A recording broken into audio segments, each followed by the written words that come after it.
Welcome to Lesson 9, External Capabilities, Topic 4. In this video, we're going to see how we can control something called a servo motor using an Arduino library in conjunction with using also the Circuit Playground Express library. So let's get to it. So what is a servo motor? Servo motors generally come in like two types. This is a very small one. They do come larger depending on what your use case is. But this one in particular, the servo motor only rotates 180 degrees.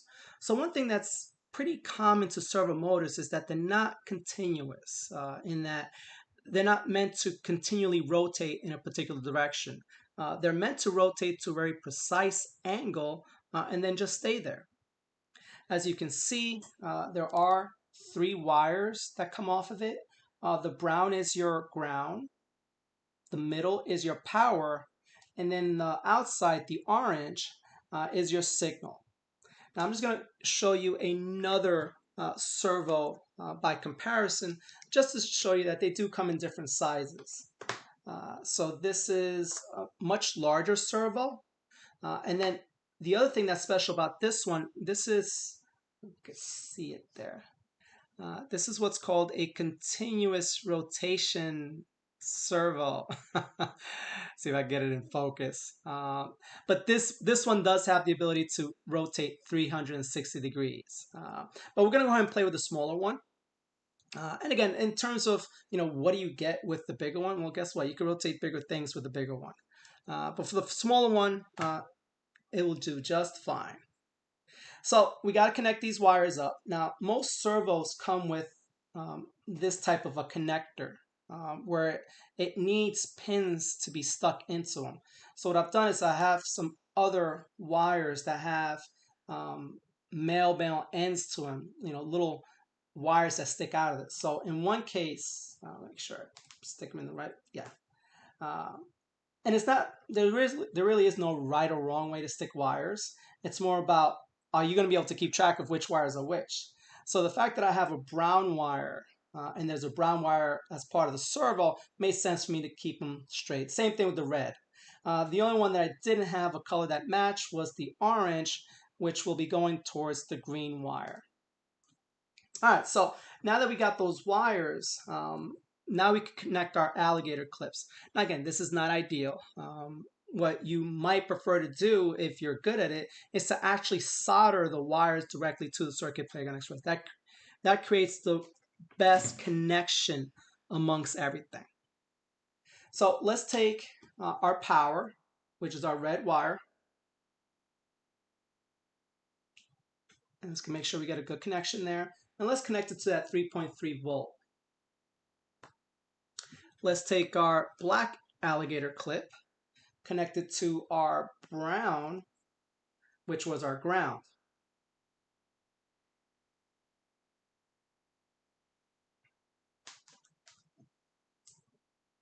And again, it might look a little messy here only because of how long my cables are. But the first thing to note is always, do you have that circuit? So the white goes out through the red to the servo, and then the brown comes back out through the brown, through the black alligator clip, back to the Circuit Playground Express. So we have a circuit.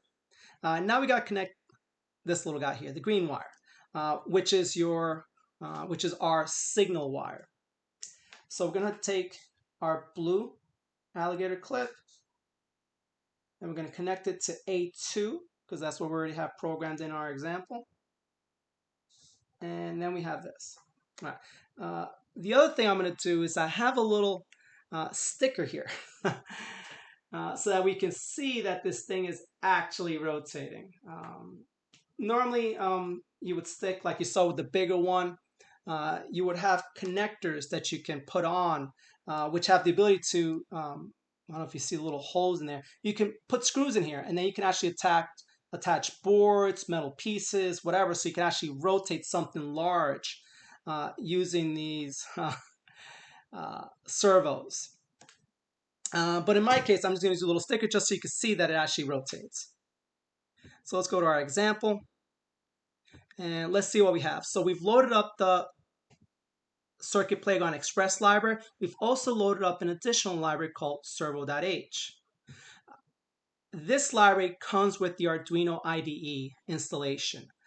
In future videos, you'll see how there are many libraries out there to interact with various components, and you have to actually load up these libraries in order to get it to work. Again, it's just an extra step. It's really not that hard, but it's nice that the servo.h comes with the Arduino IDE installation. So as part of using a servo, you have to create this variable that's of type servo. Again, that comes from the servo library. From there, we go to our setup. Now, we're familiar with the Circuit Playground begin. That's how we start up our Circuit Playground. And as you can see in our loop, we're going to be doing something with the left and right button.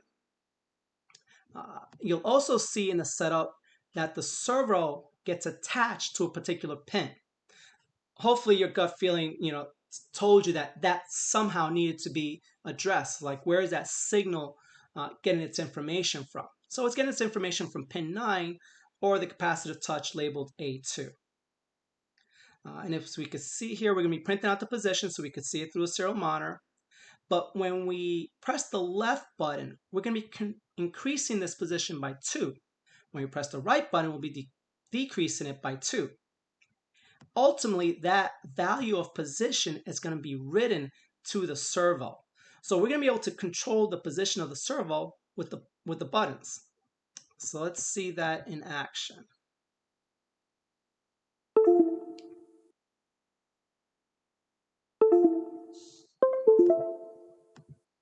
All right, so we can see here we defaulted to 90 and put it right there.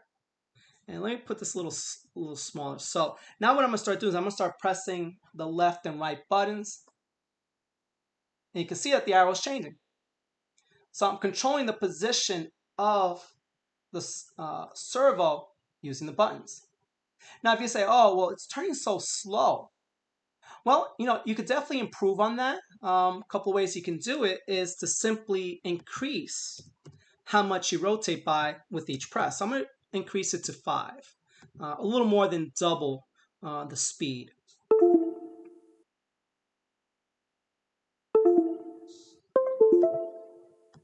Let's go back to here. Let's go back to the camera. So notice 90 is straight up. That's always a good place to start your servo. And it starts there because the variable POS gets set to 90. And since we haven't pressed any buttons, the myservo.write is simply writing that position of 90. Now when I start pressing it, you should see that it should turn a lot faster.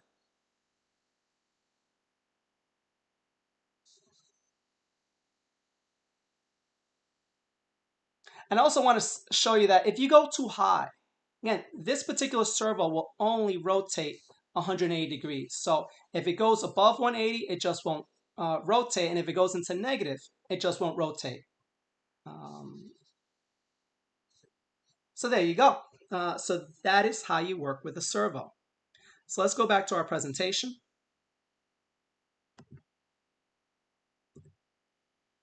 And I'm going to disconnect this because I hear a little hum. I'm not sure if you can hear it.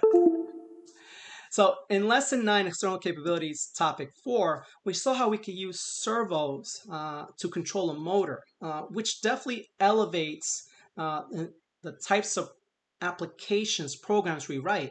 Because up until now, the Circuit Playground Express has the ability to do input and output in terms of lights and sound and some external components such as an LED. But the servo now means we can actually physically move the world around the Circuit Playground Express. Again, a lot of cool things you can do with motors. Enjoy.